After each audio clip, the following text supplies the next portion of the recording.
Morning students. Last में हमने दो टॉपिक पढ़े हैं, वैद्युत विभव तथा वैद्युत विभवांतर। आज हमारा टॉपिक है 1 वोल्ट की परिभाषा।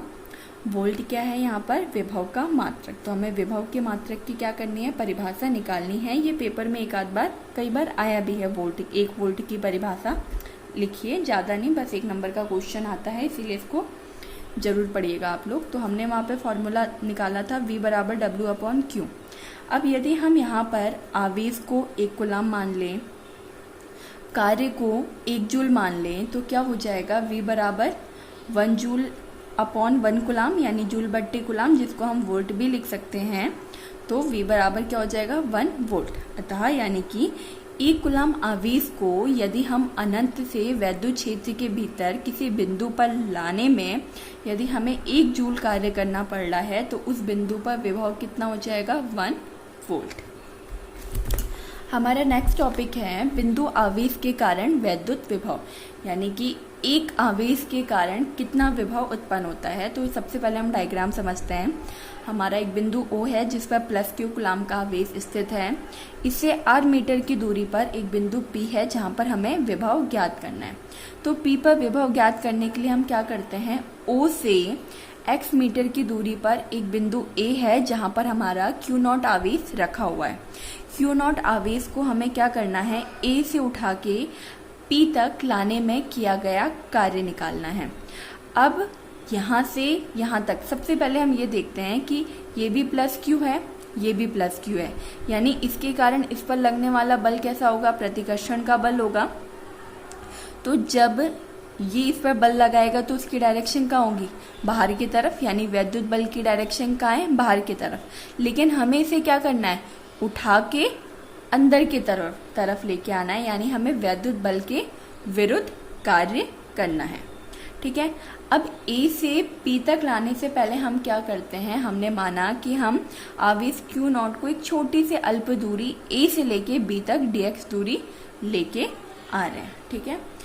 माना O बिंदु पर एक बिंदु आवेश है, इससे r मीटर की दूरी पर एक बिंदु P है जिस पर वैद्युत विभव ज्ञात करना है। अब यहाँ से O से लेके A तक की दूरी, O से P की दूरी कितनी थी? R, और O से A की दूरी कितनी है? X। यहाँ पर कितना है? O से P की दूरी R और O से A की दूरी कितनी है? X। तो अब हमें क्या करना है? बिंदु A पर Q0 कूलाम पर, यानी कि Q कूलाम के कारण Q0 पर लगने वाला बल निकालना है। तो सिंपली कूलाम के नियम से हो जाएगा F बराबर 1/4πε0 Q/x²। अब यहाँ क्या है? ये तो हमारा कूलाम के नियम से फॉर्मूला आ गया। अब क्या करना है? F बल द्वारा आवेश Q0 को बिंदु A से बिंदु B तक लाने में किया गया कार्य निकालना है। ठीक है। यहाँ पे मैंने बताया था बिंदु A बिंदु B तक लाने में किया गया कार्य। तो कार्य बराबर क्या होता है? बल गुणा विस्थापन, यानी dW बराबर vector F dot vector ds। अब इसके वेक्टर फॉर्म को हम ओपन कर देंगे तो क्या हो जाएगा हमारा? FdX cos theta. अब यहाँ पे थीटा की वैल्यू क्या है? 180 डिग्री है। कैसे है? इस पर जो बल लग रहा है वैद्युत बल, उसकी डायरेक्शन बाहर की तरफ है और हम जो बल लगा रहे हैं वो कहाँ है? अंदर की तरफ। तो कितने का एंगल हुआ? ये 180 डिग्री का हुआ। तो cos थीटा की जगह क्या आ जाएगा? 180 डिग्री। और cos 180 की वैल्यू क्या होती है? -1। तो -1 की जब हम FdX से क्या करेंगे? मल्टीप्लाई करेंगे, तब हमारा क्या हो जाएगा? -FdX। अब है अतः आवेश Q0 को अनंत से लेके हमें P तक लाने में किया गया कार्य निकालना है। अभी तक हमने आवेश को कहाँ पे माना था? इसे बिंदु A पर, और हम छोटी सी अल्प दूरी लेके आए थे A से B तक। अब हमें क्या करना है? हम इस Q0 आवेश को मान लेते हैं कि ये अनंत पर है और अनंत से बिंदु P तक लाने में किया गया कार्य निकालना है। तो क्या हो जाएगा? इंटीग्रेशन पूरे के लिए क्या करना पड़ेगा हमें? समाकलन। इंटीग्रेशन dW बराबर लिमिट कहाँ से कहाँ तक लगेगी? इन्फिनिटी से R तक। R क्यों आया? इन्फिनिटी इसलिए आया क्योंकि हमने आवेश को कहाँ माना? अनंत पे। और R इसलिए क्योंकि हमें कहाँ तक लेके आना है? P तक लेके आना है। तो P की दूरी कितनी है? R।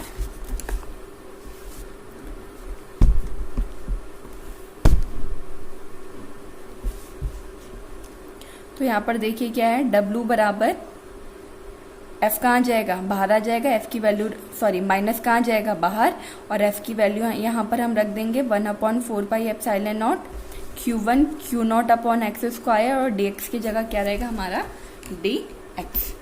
ठीक है, अब यहाँ पे हम क्या करेंगे, Q0 माइनस Q0 अपॉन 4πε0 को बाहर निकाल लेंगे। अब हमारा था 1/x स्क्वायर प्लस का था, ऊपर जाएगा तो किस में हो जाएगा, वो माइनस में, यानी कि x माइनस की पावर 2 dx हो जाएगा। अब समाकलन के लिए हम क्या करते हैं, घात में एक जोड़ते हैं, बट्टे घात प्लस 1 हो जाता है, यानी कि घात क्या है -2 + 1, और नीचे क्या हो जाएगा -2 + 1, और लिमिट कहाँ से कहाँ तक लगेगी, इन्फिनिटी से लेके r तक। पहले ये इंटीग्रेशन का साइन था, और समाकलन करने के बाद ये कहाँ जाएगा, ब्रैकेट के बाहर। अब -2 + 1 कितना होता है, माइनस का 1, -2 + 1 कितना होगा, माइनस का 1, तो कितना आया, Q0 अपॉन 4πε0 x की पावर -1 अपॉन -1, और लिमिट का है इन्फिनिटी से लेके r तक। अब देखिए ये माइनस और ये माइनस मिलके क्या हो गए, प्लस हो गए, और ये x की पावर -1 है, नीचे जाके ये किस में बदल जाएगा, प्लस में, यानी क्या आ जाएगा 1/x, और लिमिट वही रहेगी इन्फिनिटी से लेके r तक। अब हमें क्या करना है, upper limit minus lower limit लगा देना है। अपर लिमिट क्या है r, और लोअर लिमिट कितनी है, इन्फिनिटी, यानी 1x की जगह एक बार क्या रखेंगे r, और x की जगह एक बार क्या रखेंगे, इनफाइनाइट। तो x की जगह जब आगे वाली चीज तो वैसी रहेगी, Q0 अपॉन 4πε0, x की जगह क्या आएगा, एक बार 1/r, और एक बार क्या आ जाएगा 1/∞, और 1/∞ की वैल्यू क्या हो जाएगी 0। तो यहाँ क्या बचेगा, Q0 अपॉन 4πε0, और एक ये वाला क्या बचेगा 1/r। ठीक है, अब हमें पता है विभव का फॉर्मूला क्या होता है, बिंदु P पर हमें क्या निकालना है, विभव, और विभव निकालने का फॉर्मूला क्या होता है, V बराबर W/Q। तो W की वैल्यू आ गई हमारी, W की वैल्यू क्या है, Q0 अपॉन 4πε0 1/r, और साथ में हमारा क्या है, ये Q0, W की जगह हमने ये पूरा रख दिया, और साथ में क्या है Q0, तो Q0 से Q0 क्या हो जाएगा, कैंसिल, और साथ में हमारा क्या आ जाएगा 1/4πε0 Q/r। ये किसका फॉर्मूला हो गया, हमारा विभव का। प्लस के कारण क्या होगा 1/4πε0 Q/r, और माइनस के कारण विभव निकलता है यदि आवेश हमारा प्लस Q गुलाम लिया हमने वहां पर, यदि वहां पर हमारा आवेश प्लस की जगह माइनस हो, तब क्या हो जाएगा, V बराबर -1/4πε0 Q/r।